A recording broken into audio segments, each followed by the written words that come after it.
¿Qué tal amigos? Bienvenidos a Directo a tu CPU por Telestar Televisión Supercable Canal 3. También estamos por Virtual Televisión a nivel del interior del país por la red, Canal 11 en la ciudad de Huancayo. Y bueno, siempre conectados con el mundo. Hoy estamos con Venezuela. Teníamos pautado más participantes, pero parece que las conexiones o el servicio de energía eléctrica todavía significan un estrago para la hermana República de Venezuela, lamentablemente. Pero igual tenemos la participación de Manuel Briceño, que está dentro de lo que es Macondos del siglo XXI. Como sabemos, pues tenemos ya la etapa final de nuestro concurso. Este 31 se da el veredicto y estamos ya en las postrimerías de nuestras entrevistas. Eh, Dentro del el panorama de participantes, pues hemos tenido de varios países, ¿no? Dentro del Sudamérica, Centroamérica, hay también participantes de Europa, hasta de lugares que no hablan nuestra lengua, ¿no? Algunos, por ejemplo, uno de Rumanía envió su texto en su idioma y nos pidió de que hiciéramos la excepción. Se le hizo la entrevista, incluso ustedes han podido leerla, textual, ¿no? Ya que él no habla el idioma. Y importante el aporte en cuanto a lo que nos relata, ¿no?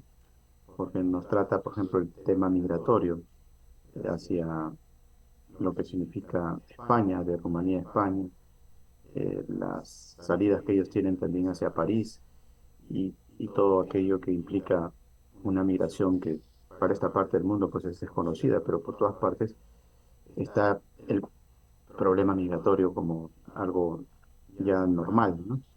Es parte de la rutina del ser humano, atenerse a nuevas posibilidades de vida en otros países. Y a nivel de Macondos del siglo XXI también acontece lo mismo. Hemos tenido participación de gente de Europa, por ejemplo, ¿no? Que pensábamos que tal vez en Europa ya no hay posibilidad para los Macondos, pero nos hemos dado con la sorpresa de que hay muchos lugares inhóspitos, olvidados por los gobiernos de turno y detenidos en el tiempo, ¿no? O sea, no solamente por aquí, por Sudamérica, tenemos nuestros Macondos, también hacia el primer mundo hay ese panorama, ¿no? Quizás el panorama de ellos es un poco más a propósito, ¿no? Como que no quieren cambiar las cosas por conservar eh, la historia, el patrimonio cultural. En el caso de nuestros países, acontece esto a propósito, pero a propósito por los gobiernos de turno, ¿no? Que se olvidan de civilizar o de poner en desarrollo a sus pueblos y los mantienen postrados en el olvido. Esa es la diferencia. Pero igual, los relatos pues, nos enriquecen, nos permiten conocer nuestro mundo del siglo XXI en una mayor perspectiva, en una mejor eh, posibilidad de incluso de comprensión de lo que vivimos rutinariamente. Y para esta ocasión pues tenemos a Manuel que está dentro de lo que es Macondo del siglo XXI con su pequeño Macondo, ¿no? Se llama Las nueve vigilias de la niebla. Primero, ¿cómo llegas al concurso, Manuel? ¿Y estás estudiando? ¿A qué te dedicas? Tú eres joven todavía. Bueno, ahorita en este momento no estoy como estudiando, estaba estudiando la carrera de danza contemporánea en UNEARTE. Realmente siempre he tenido interés por la literatura y eso, ahorita me dedico a la música en el Sistema Nacional de Orquestas con un coro del sistema. Eso es ahorita la dedicación que tengo y bueno, a escribir a tiempo, cuando tengo tiempos libres y cuando estoy en casa, al escribir y a leer. Ajá, ¿y cómo llegaste al concurso? El concurso llegué gracias a, bueno, buscando por internet y eso. De repente, el año pasado ya yo había visto la convocatoria de un concurso, no sé si era una edición del mismo concurso, pero lo había visto y este año vi la convocatoria y me llamó mucho la atención por el nombre, ya que obviamente conocimiento literario, uno de mis escritores favoritos es García Márquez, y llego a él por el nombre, me llama mucho la atención el nombre y lo que conlleva la convocatoria del concurso, hacia dónde se refiere. Y realmente, bueno, va muy en consonancia de lo que es mi norte para escribir. ¿Ya tenías el material listo? ¿Lo preparaste especialmente para el concurso o cómo fue? No, el material ya lo tenía listo previamente.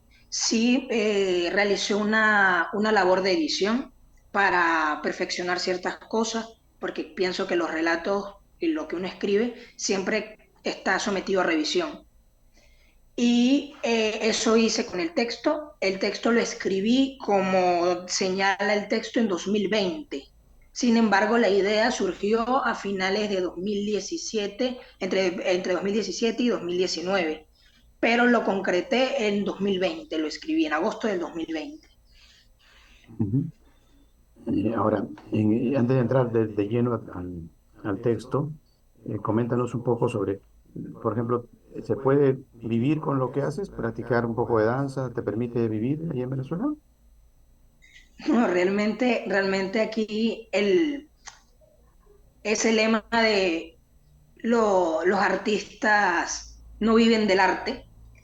Es muy cierto, realmente aquí, o sea, el Sistema Nacional de Orquestas tiene una buena inversión, pero es un proceso en el cual uno tiene que pasar por procesos de audiciones, de aceptación, para poder percibir los ingresos que suscribe el Estado. Sin embargo, en otras áreas como la danza, la pintura, es un poco más limitado.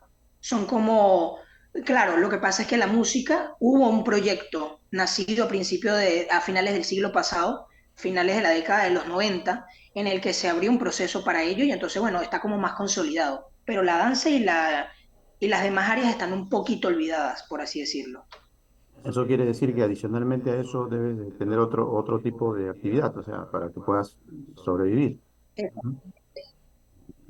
¿A qué te dedicas así, si se puede comentar, ¿no? O tal vez es un secreto.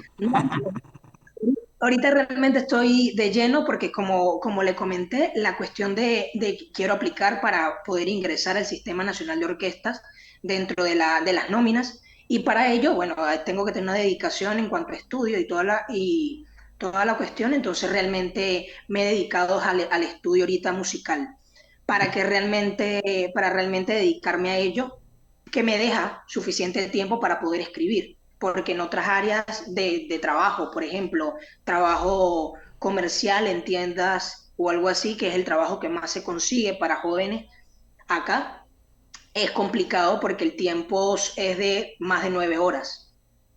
Ujú. Y la nómina implica qué cantidad, si lo traducimos a dólares, por ejemplo. ¿Cuánto es lo que percibirías de entrar en nómina? Bueno, por ejemplo, los becarios del sistema de orquesta pueden percibir un ingreso de entre los 100, $150, dependiendo también del aumento que pueda percibirse anualmente. Para el año pasado, más o menos la media del sueldo del Sistema Nacional de Orquestas para un instrumentista podía rondar por los $300 aproximadamente, pero eso ya es para las orquestas y coros nacionales. Yo estoy en un coro regional, que es el coro Juan Bautista Plaza de la región de Caracas. Ajá, o sea, estarías empezando con 100 o sea, a Como, 150. Ajá, exacto, estaría y eso te permitiría por, vivir, ¿tú crees? ¿O no? ¿Te alcanzaría ¿cómo? para mantenerte esa cantidad? Bueno, en un principio sí, diría, porque realmente la cuestión es también lo limitado del empleo para personas, para los jóvenes dentro de áreas donde no tienes experiencia. Por ejemplo, me gustaría trabajar en algo en el que pudiera desempeñar o algo artístico o en la escritura, que es algo que me gusta mucho, pero realmente te piden credenciales, una cuestión que a veces es frustrante porque a veces son credenciales como muy rebuscadas o muchos vericuetos para poder entrar. Entonces realmente, bueno, las opciones que hay son limitadas y el sueldo aquí por lo menos los sistemas de becas o los sueldos del sistema están por encima de la media del sueldo en Venezuela, que realmente no podría decir que nos alcance para vivir, pero podríamos subsistir con ello de alguna manera. Ajá. De acuerdo a la información que se tiene, pues todos tienen acceso a la educación superior. ¿Por qué no ingresaste a una universidad de esas que son accesibles y te No, preparaste? sí lo estuve Universidad Experimental de las Artes. Ujú, Ahí es donde estudio danza. Eso es una universidad pública que imparte enseñanza en áreas afines al arte. Yo me decanté por la danza contemporánea, con un principio ingresé por el área de teatro, pero realmente no culminé por la cuestión de que me tocó salir de las aulas de clase para poder ingresar al ambiente laboral. o sea, no se pueden hacer las dos cosas al mismo tiempo. Muy difícil. Realmente en este momento es difícil, es complicado. Realmente tendrías que tener como apoyo del núcleo familiar que pudiera tener un ingreso lo suficientemente sustancial como para que tú no hagas más nada, sino simplemente ir al, a la universidad y dedicarte a tus estudios. O sea, es complicado. No imposible, pero también es la cuestión de la distancia. Yo vivo a 1 hora y media de Caracas, que es la capital y es donde está la sede de la universidad, y entonces como complicado en cuestiones del pasaje, el tiempo de traslado y todo eso, es como difícil el poderme dedicar simplemente a estudiar.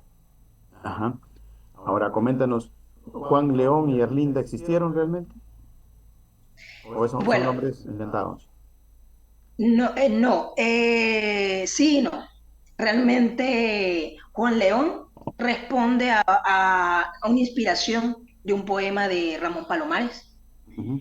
Eh, el nombre lo tomo de allí como tal, pero la estructura narrativa o sea, del cuento es idea propia, de vivencias de mi familia, que es del estado Trujillo. Ajá. Pero sí existió una persona con esas características. No exactamente Juan León, ¿no? Exacto, podría decirse. Ujú. Ahora, eh, ¿tú crees que efectivamente se decreta sumarialmente eh, el hecho de no morirse de hambre en Venezuela, como lo dice el decreto 12.513? Bueno, eso fue una frase muy sarcástica que quise colocar en mi texto. Realmente no es un decreto, pero sí es una declaración.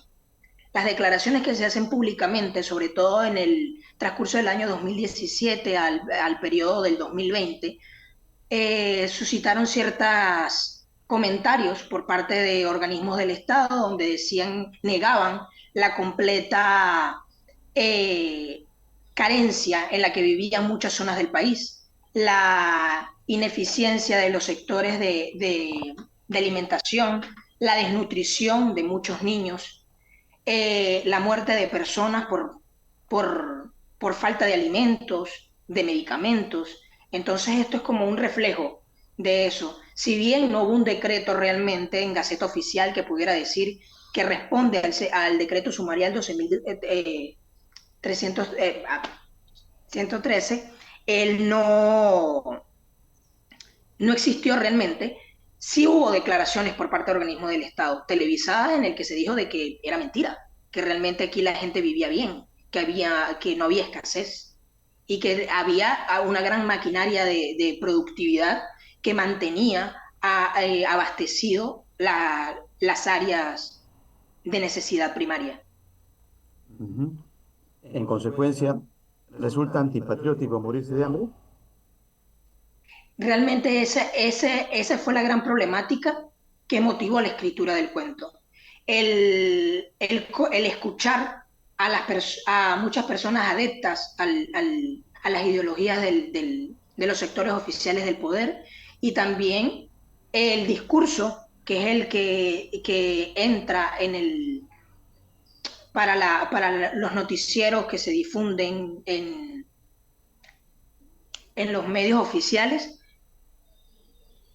puede decirse que cualquier opinión fuera de esto es impopular, tildada incluso de chiste, tiende a satirizarse, a caer en burlas, porque ha ocurrido, por ejemplo, en programas del Estado, programas televisados del Estado, donde se toman tweets y se hace burla de esto, de que es mentira, y que entonces muestran estadísticas que son manipuladas, obviamente, están de manos del Estado, y realmente no muestran una realidad real de lo que vive el venezolano en áreas comunes, en la sociedad, en los barrios, en los cerros, en los estados del interior. Eso quiere decir que tu relato podría ser calificado de antipatriota, Manuel. Bueno, realmente no sabría decirle, porque en mi opinión, no soy una persona que se considere patriota en el sentido de el patriotismo concebido de colocarse una venda en los ojos de todo lo que ocurre en el país donde naciste, de donde provienes. Sin embargo, o sea, soy sumamente crítico en ese sentido y reconozco que Venezuela tiene una problemática fuerte, social, política, bastante fuerte. Y si para algunas personas es impopular mi opinión, que es mi opinión, pero que también es la opinión no solamente mía, sino de muchas personas también, pueden ser, como han sido considerados políticos u otras personalidades, antipatrióticos. Podría ser, sí. Pero mostrar una realidad de una persona que padece, mostrar el escenario de un pueblo, de una localidad, mostrar la cultura de un lugar particular, no me parece antipatriótico. Más bien lo hice con todo el respeto y el amor por el pueblo que yo esbozo en mi relato. Ujú. Ahora, hay algunas particularidades. Por ejemplo, cuando se va un niño en los Andes venezolanos, le suelen colocar alas como un angelito. ¿Es eso tal cual? Sí, es una costumbre arraigada en caseríos. Ahorita está más limitado a los caseríos de ciertas áreas de los Andes, sobre todo entre los Andes de Trujillo y Mérida. Tienen esta costumbre del angelito. Cuando un bebé muere entre los primeros meses y el año y medio de edad, o sea que está todavía es un infante, realmente se le colocan alitas, se le viste de esa manera y se coloca con los ojos abiertos dentro de un ataúd. Se exhibe y en vez de solamente rezos, como se tiende a hacer, solamente también se les canta, se le hacen canciones de cuna y se les canta y son lamentos y ese tipo de cosas. Es Ujú. una tradición arraigada a los páramos, muy hacia los páramos. Bien. Hay algunas expresiones, ¿no? Por ejemplo, guarapo de leche y papelón, eh, el- que viene a ser también una bebida que seguramente la toman por esa zona. El, algunas Que también se llama adoraciones miel. a deidades como el Ches, son Ujú. dos deidades de dos culturas aborígenes, me imagino, Timotes y Cuicas, ¿no? Explícanos un Y poco sobre eso. bueno, el chess El chess todavía, o sea, hay manifestaciones culturales en Venezuela, tradicionales, que rinden culto, responden a un imaginario transcultural, una idiosincrasia de mestizaje, que responde a estos ritos del chess. Las fiestas de San Benito, que se celebran en Mérida, en Trujillo y en Táchira, son fiestas que responden al calendario de agricultura. El Ches era una deidad timotocuica, que era el dios del sol y por consecuencia el dios de las cosechas. Entonces, en ciertos poblados muy hacia adentro de los Andes venezolanos, todavía las palabras, hay música donde todavía hay cánticos donde se habla del Ches. El Ches es este dios que si bien en el vocabulario popular no tiene la carga milenaria de saber que es una deidad, sí tiene como una connotación lingüística que refiere a tradicionalidad. Ujú. ¿Y el guarapo? El guarapo, que también se le llama aquí aguamiel, Es una bebida simple de leche con papelón. Es una bebida como caliente, es un guarapo de papelón que también lo llaman en otros países piloncillo o panela. Creo que en Colombia hay una variante similar al aguamiel acá. Eso es similar porque también tenemos que recordar que los Andes venezolanos son una extensión de la cordillera de los Andes que compartimos con Colombia y por tanto la parte andina de nuestro país comparte tradiciones y ciertos modismos, formas de hablar y de comportarse a la República de Colombia, a nuestros hermanos allí, a los pueblos que se asentan en esas zonas. Ujú. Bueno, por aquí el papelón viene a ser la chancaca, ¿no? Que lo utilizan para hacer dulces. Eh, Ajá. en el Arco, señor de las aguas, es una deidad también de los timotes y De cuicas, los ¿no? tiempos. Y tiene y esa también esa edad en particular me llevó a articular ciertas partes del destino de Juan León, porque también responde un mito particular. El arco es un dios con forma de serpiente. Representa a los ríos y a las aguas, a las lagunas, en la tradición timotocuica, pero también es un legado milenario que tienen muchos grupos indígenas alrededor de toda Latinoamérica, de América en general, donde las serpientes representan las aguas o las lluvias, representan también al cielo, dependiendo de la cultura. Entonces, arco es una de esas manifestaciones. Los arcos ahora, en el imaginario popular venezolano, son una especie de espíritus que raptan a las mujeres a las lagunas. Ujú. Ahora, en la parte que explicas acá, la palabra esguazar al bicho. ¿Qué significa esguazar? Porque lo buscamos en el diccionario normal y esguazar significa chaporrear el agua. También vadear el río o brazo de mar bajo, dicen. O sea, ¿qué es para ti esa parte, esguazar al bicho? Tal vez tenga otro tipo de Sí, aquí traducción. popularmente, bueno, en mi familia, que es de Trujillo, esguazar, cuando dicen esguazar algo, es cortar en pedazos, desmembrar, Ujú. destruir algo, o sea, picar, destajar, podría llamarse. Pero esguazar es una palabra de uso común, que es para esguazar, quitar, deshuesar también podría utilizarse como sinónimo. Pero es una palabra popular, un modismo. Claro, y quizás por eso no aparece, si te vas a la Real Academia de la Lengua, tiene otra traducción. Ahora, hay muchas serpientes en un país amazónico, tropical, como es generalmente la mayor parte de Venezuela. Eh, Ujú. Hablas, por ejemplo, de la mapanar, ¿no? Y hay otras, Sí, otras serpientes como las cuaimas, que son las mujeres, a veces le dicen cuaimas a las mujeres ahí en Venezuela, ¿no? Coméntanos eso. sí, sí. Precisamente por la serpiente. Se hace una alusión a la serpiente, al carácter de una mujer que es ponzoñosa, que es, eh, que es como seductora, que puede ser cizañera. Ese tipo de palabras responden al imaginario de lo que, que es una serpiente. O sea, que es como seductora, que es traicionera. Ese tipo de cosas responden a ese imaginario y por tanto la palabra cuaima responde o sea, se traslada la palabra cuaima a una connotación más del hablar común. Ajá. ¿Y el mapanar viene a ser una variable similar, De venenosa? Mapatá, sí, sí sí es venenosa. Creo que es la serpiente más venenosa del territorio venezolano. Ujú.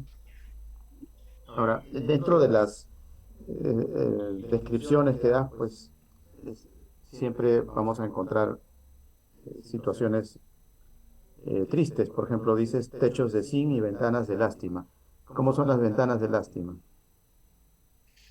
Bueno, me gusta usar mucho el lenguaje poético y dotar tal vez de emocionalidad, de darle personalidad a cosas que no tienen emoción, que no tienen vida.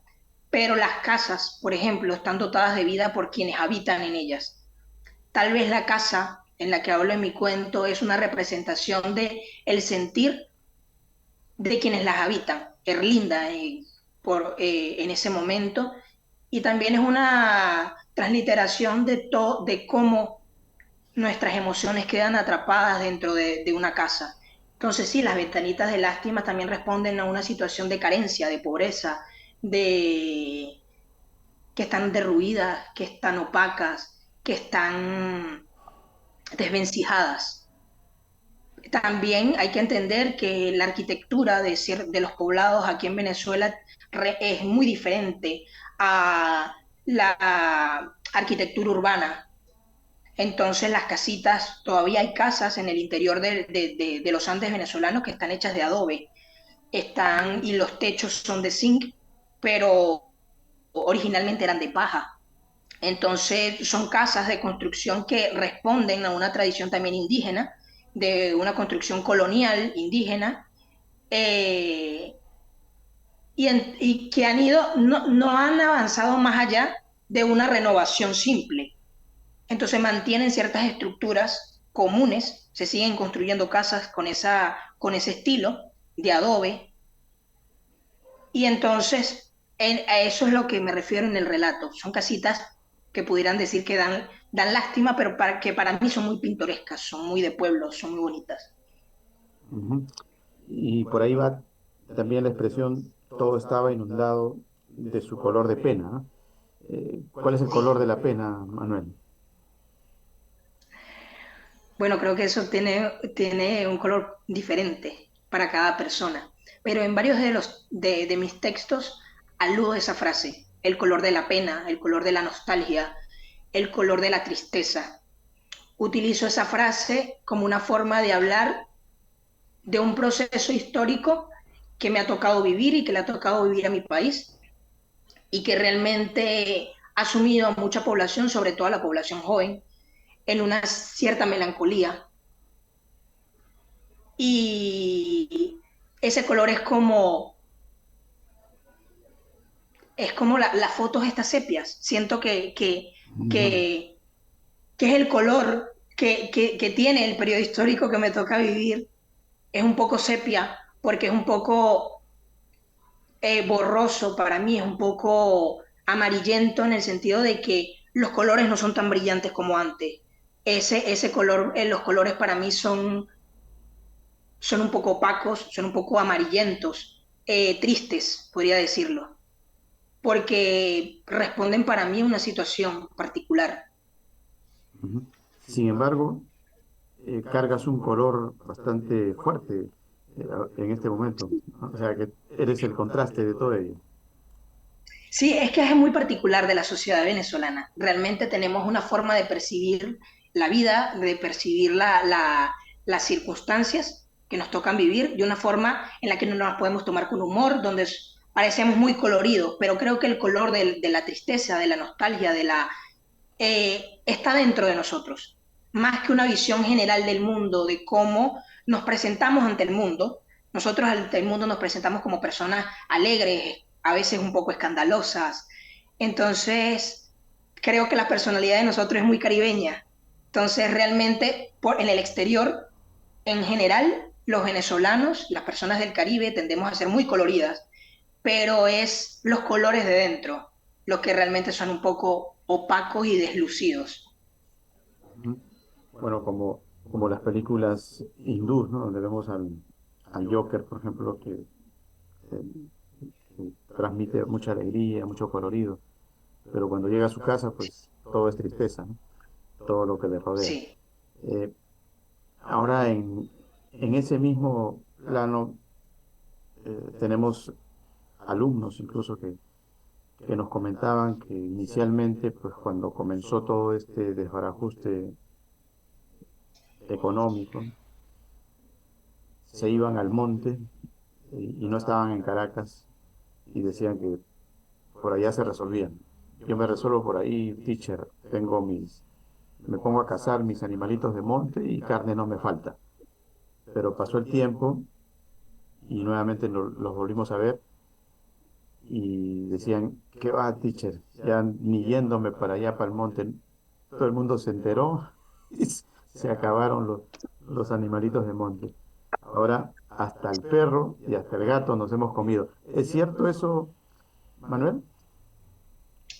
Sí, realmente se refleja un poco, se refleja bastante en la temática del cuento, en la narrativa del cuento se narra mucho, incluso el cuento empieza con esa descripción, la tierra muerta de hambre. Hace poco le mostré incluso una sobrina de Ramón Palomares, le mostré mi cuento y le gustó mucho la interpretación de mi cuento y ella me preguntaba en una conversación con otras personas, me preguntaba que por qué decidí dotar de tanta aridez a un territorio que es tan rico en recursos y tan fértil como es los Andes venezolanos.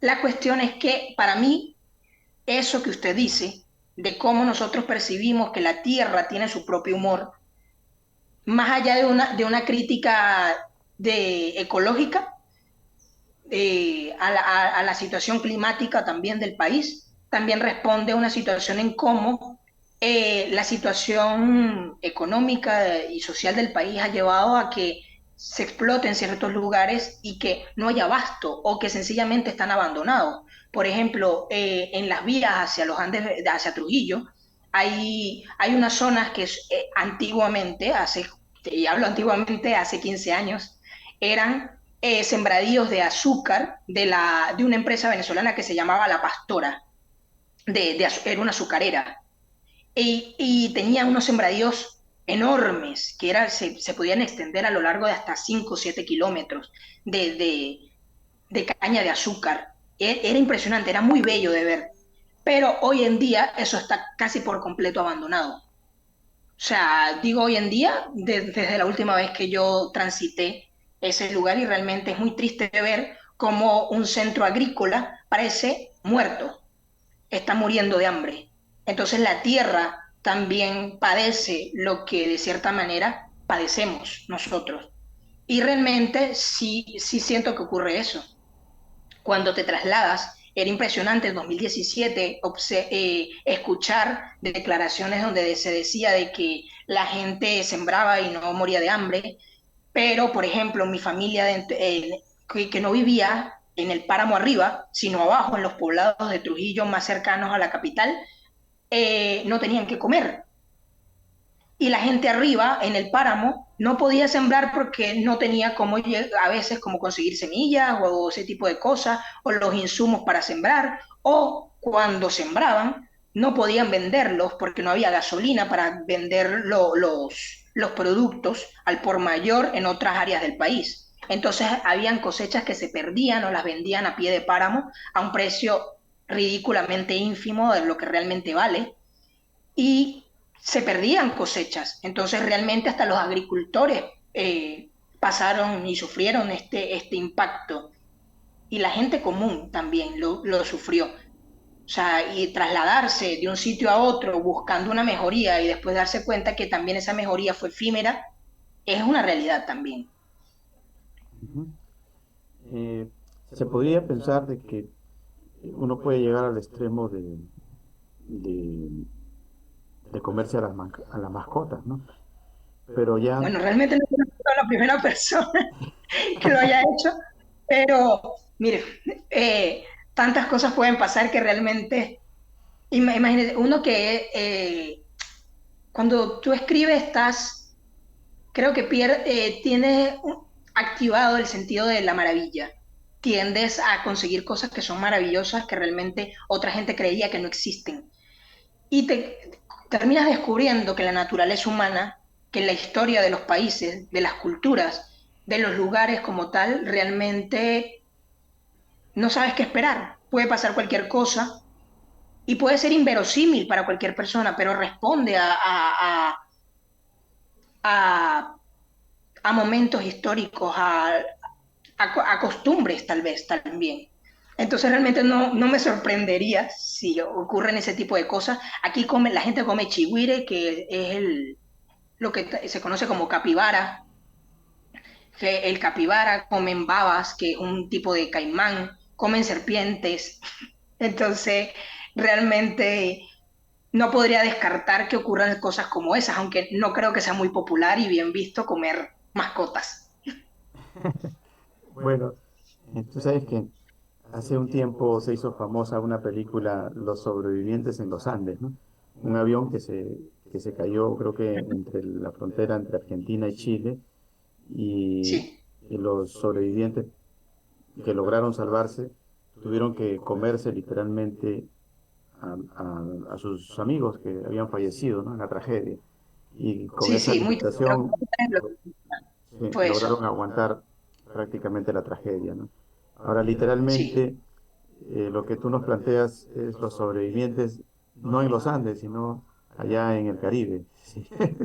Porque de alguna sí, forma está pasando lo pero, mismo. pero es que realmente que creo que en una situación de supervivencia también te coloca en una posición en la que a veces haces cosas para sobrevivir que no te esperas hacer. También puedo decir que el canibalismo o la forma de depredación existe dentro de mi país actualmente. Tal vez no nos comemos entre nosotros de una forma literal, pero sí hay una depredación en por ejemplo, el poder tener más oportunidades que otros sin importar el coste, el hacer todo por ganar dinero, el escalar y el enchufarse a cualquier oportunidad para poder percibir una mejor posición que te permita alimentarte mejor, por ejemplo. Entonces, esa depredación, ese canibalismo social, tal vez no es tan literal como se podría decir, pero sí es cultural, sí existe. O sea, también creo que históricamente no solamente ocurre hoy en día. Latinoamérica tiene la costumbre de consumir a sus propios pueblos en pos de una verdad histórica.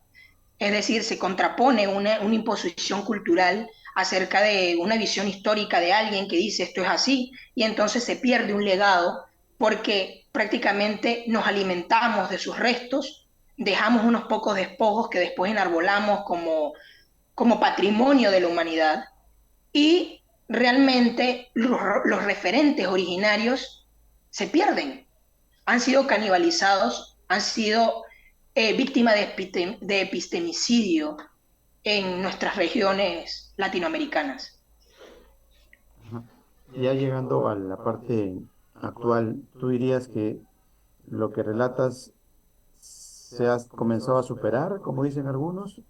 ¿O crees que todavía están eso por suceder? Puedo decir de que el impacto que tuvo en 2017 la situación que describo en la historia se ha superado, no se ha superado, ha tenido como no hemos podido remontar a ello. Sin embargo, hay zonas del país, personas que no tienen los suficientes recursos, que realmente no pueden remontarse a ese declive económico que ocurrió en 2017. Eh, pero en Venezuela, la gente, creo que eso puedo considerar que es una característica admirable de la gente de aquí, de mi gente venezolana, que es que les gusta resolver como sea. Y realmente, después de casi 2 años y medio de realmente situaciones difíciles, puedo decir que el venezolano ha logrado sobreponerse.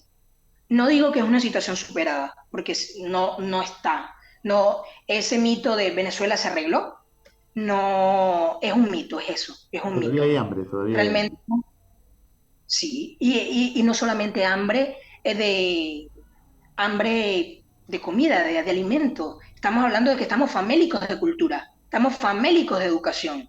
Y realmente es una cuestión que responde a que no se presta atención a la educación como tal. Uno de los sectores peor pagados del país es el sector de educación, por ejemplo.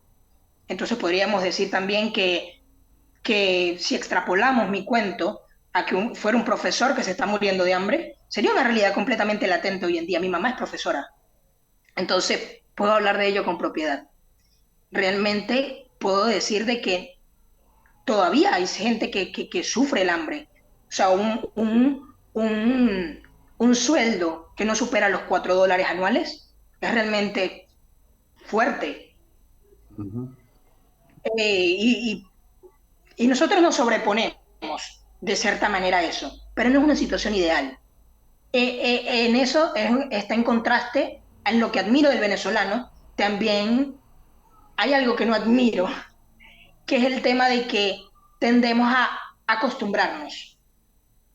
Y siento que estas situaciones problemáticas no son una cuestión que debamos de hacer una costumbre.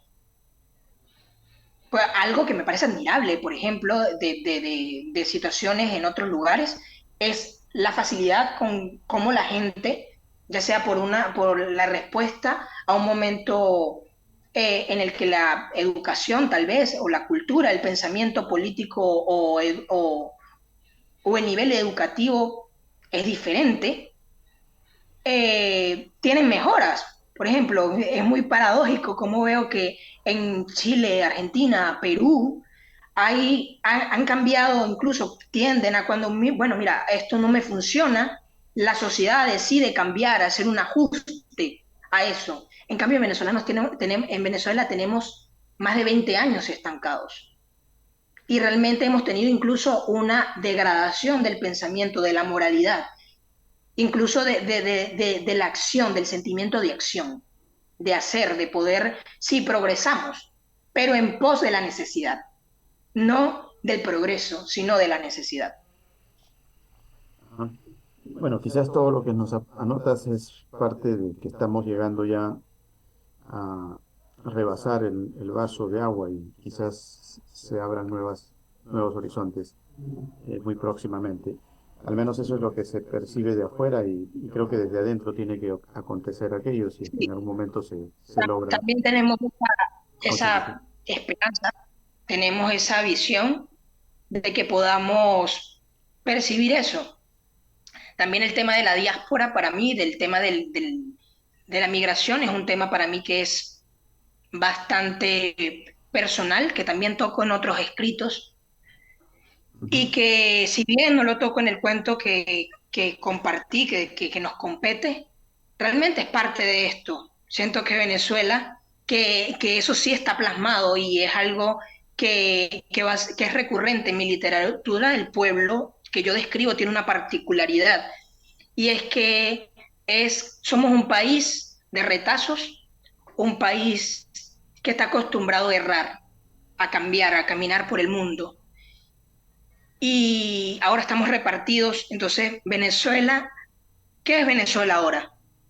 Venezuela es un territorio, sí, podría decirse, pero hay tantos de nosotros fuera de nuestro territorio, que Venezuela se ha convertido en un sentimiento y se ha convertido en un territorio desperdigado por el mundo.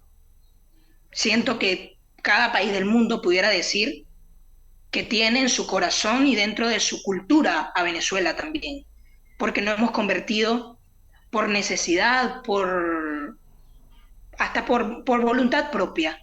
Nos hemos convertido en un pueblo que ha entrado en otros pueblos y somos parte ahora del mundo. Entonces Venezuela ahora está desperdigada. Ajá. Es un país portátil. Ajá. ¿Y por qué Manuel Briceño no se desperdigó? ¿Qué le pasó? ¿Por qué te quedaste por ahí? Es una cuestión de recursos. Realmente no tengo una posición económica, por así decirlo, ni una posición que me permita con facilidad salir de acá.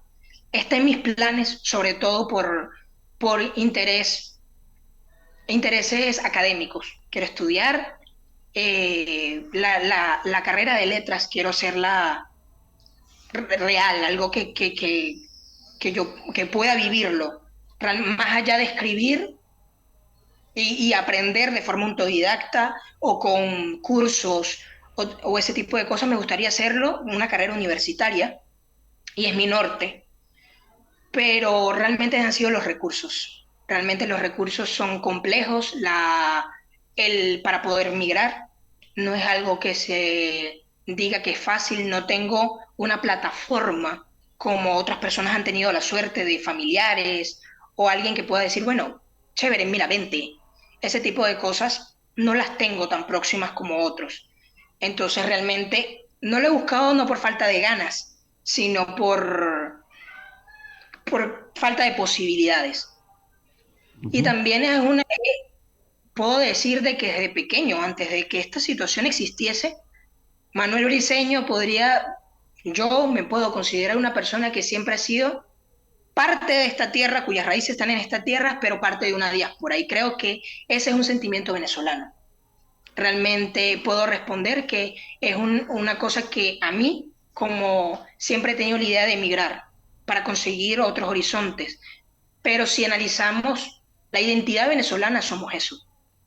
Aunque queramos ser muy patriotas y decir de que Venezuela es un territorio, realmente es mucho más que eso. ujú. Ya para ir terminando, ¿por qué las 9 vigilias de la niebla? ¿Por qué ese título?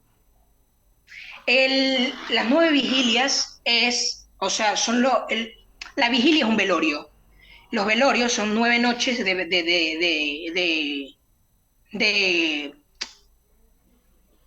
de una tradición fúnebre, en el que durante 9 noches se hacen rezos a, según la tradición católica cristiana, se hacen 9 rezos, se vela durante 3 días al muerto y Y durante esas 9 noches, bueno, se reza, se comparte comida, vivencias del muerto, los familiares entran y salen, igual que los vecinos, los conocidos, todo esto. Y la niebla como tal es parte del patrimonio natural de los Andes venezolanos.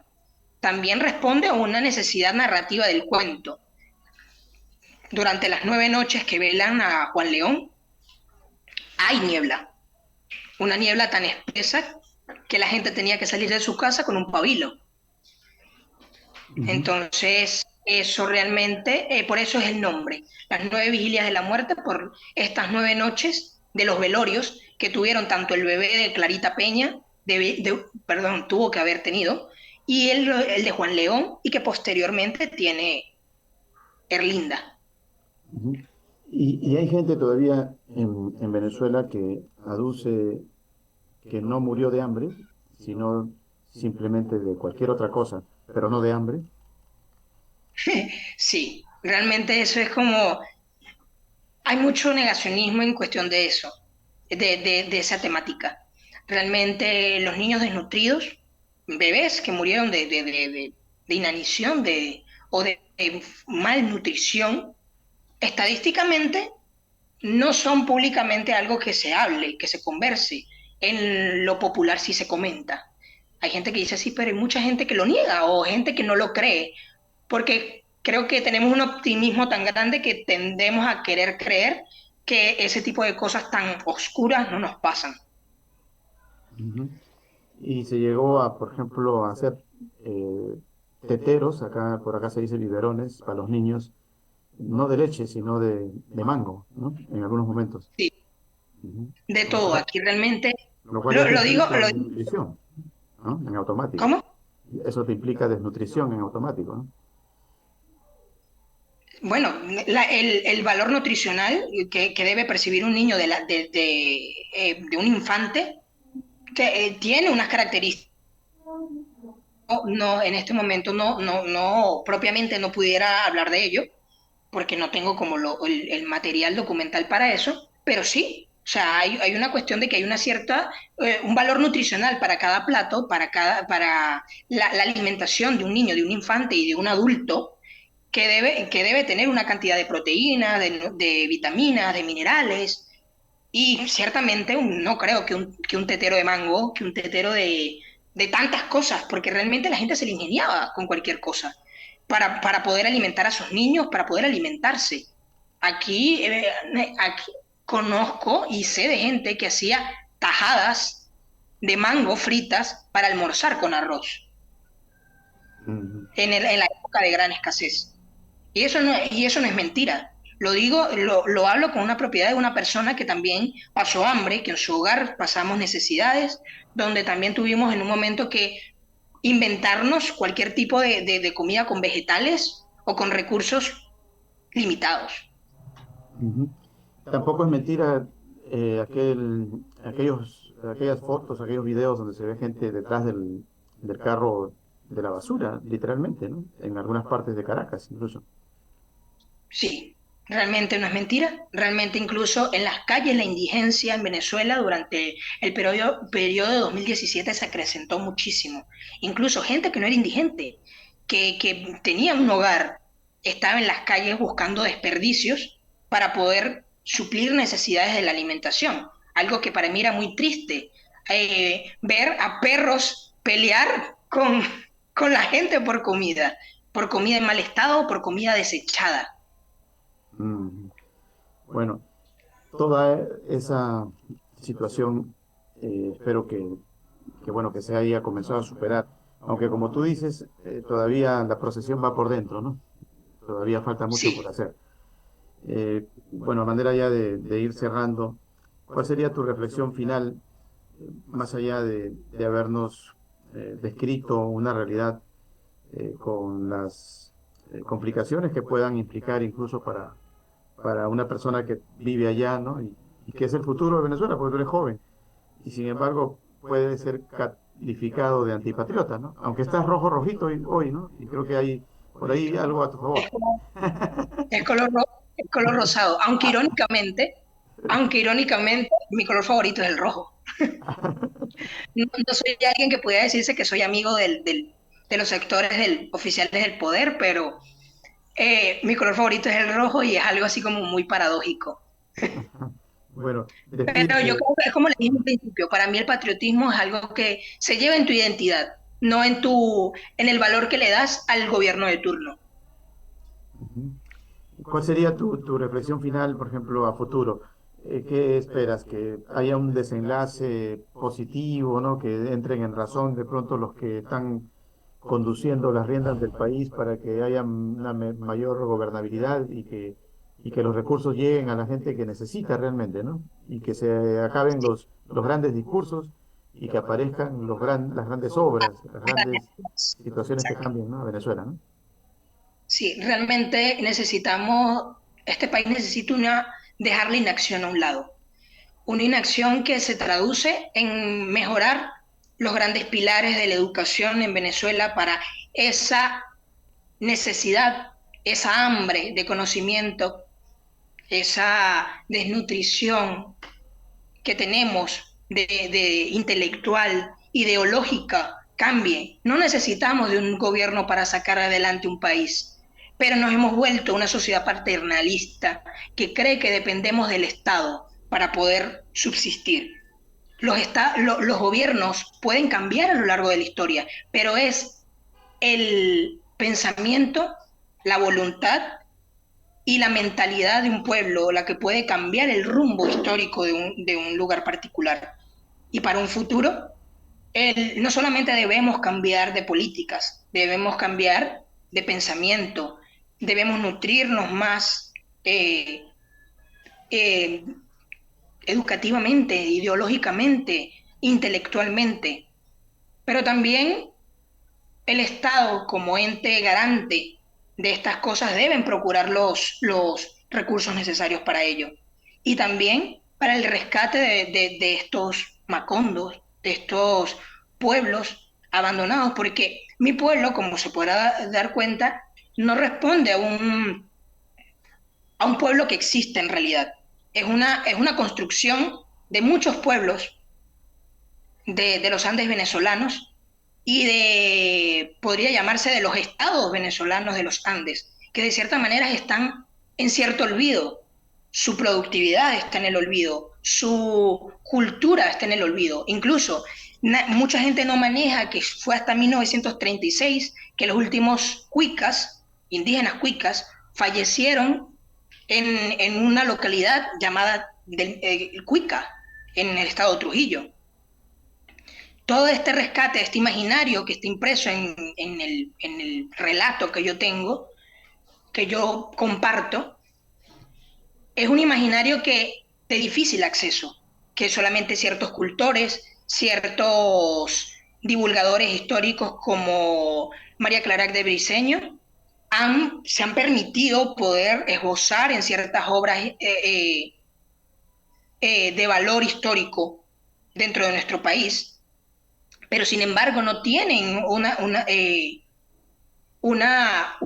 amplia gama de cobertura dentro de la educación, dentro de tal vez de cómo lo conocen los jóvenes. Muchas tradiciones, es inevitable que las tradiciones y los pueblos se transformen, pero Venezuela es un pueblo que ya no somos el pueblo que nos quieren vender, que a veces queremos perpetuar un pueblo de españoles, indios y negros. Esas son nuestras raíces. El venezolano de hoy es un pueblo nuevo, es un pueblo con una herencia, con una identidad, pero somos un hombre nuevo. No somos un pueblo, como decir, como lo fueron los cuicas, como lo han sido los incas, que tienen una tradición milenaria. Nosotros, en cambio, somos un hombre nuevo que requiere reivindicar, sí, estas raíces, pero requiere también poner las manos a producir, el tener una acción para que estos valores no se pierdan, se puedan transformar, pero al mismo tiempo poder crear nuevos.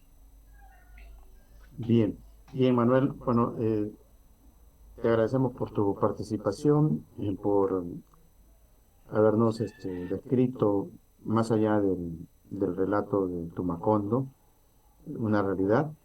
Y claro, el que se choca con esta entrevista pensará que esta es una entrevista política. No, es una entrevista que tiene que ver con un Macondo que dentro de su ficción pues tiene mucha realidad, ¿no?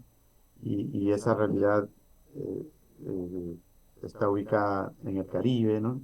Y está ubicada en el Sí, corazón no solamente de los que están allá, sino de los que, como dice Manuel, son ya parte de Perú, parte de Chile, parte de Europa, donde hay mucho venezolano también que ha emigrado de Estados Unidos.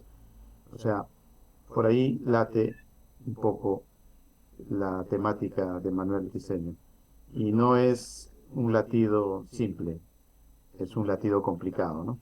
Porque se trata de vidas humanas que buscan simplemente un horizonte, una oportunidad para vivir mejor, o para vivir como vive todo el mundo, ¿no? Con los tres alimentos, desayuno, almuerzo y cena, y con el tetero verdadero, ¿no? El biberón, el tetero verdadero de leche y no de mango o de cosas que por ahí se puedan conseguir para paliar las circunstancias. Esperemos que todo eso se supere, Dios mediante. Un abrazo a la distancia, Manuel. Y igual, bueno, muchas gracias. el día sábado creo que sí, 31, el 31 tenemos el veredicto. Te invitamos a que estés presente a partir de las 10 de la mañana, que estaremos comunicándonos por Zoom para que todos ya participen de ese final de nuestro concurso. Que todo sea felicidad. Recuerden, la cita es por Telestar Televisión Supercable Canal 3. También estamos por Canal 11, la red en la ciudad de Huancayo, y a nivel internacional por Virtual Televisión. Eh, Tranquilo que el equipo va a ganar. Hasta la próxima. Gracias. Chao, Manuel. Hasta luego, que tengan buen día. Gracias.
Porque ahora ya no existen fronteras y gracias a la tecnología podemos estar más cerca. Y para ello tenemos una nueva alternativa televisiva, Directo a tu CPU, con el periodista Jorge Carrión. Un programa especial con invitados internacionales desde todos los rincones del mundo. Ahora en las pantallas de Telestar Televisión, Canal 3 Lima, Supercable. No se lo pierda.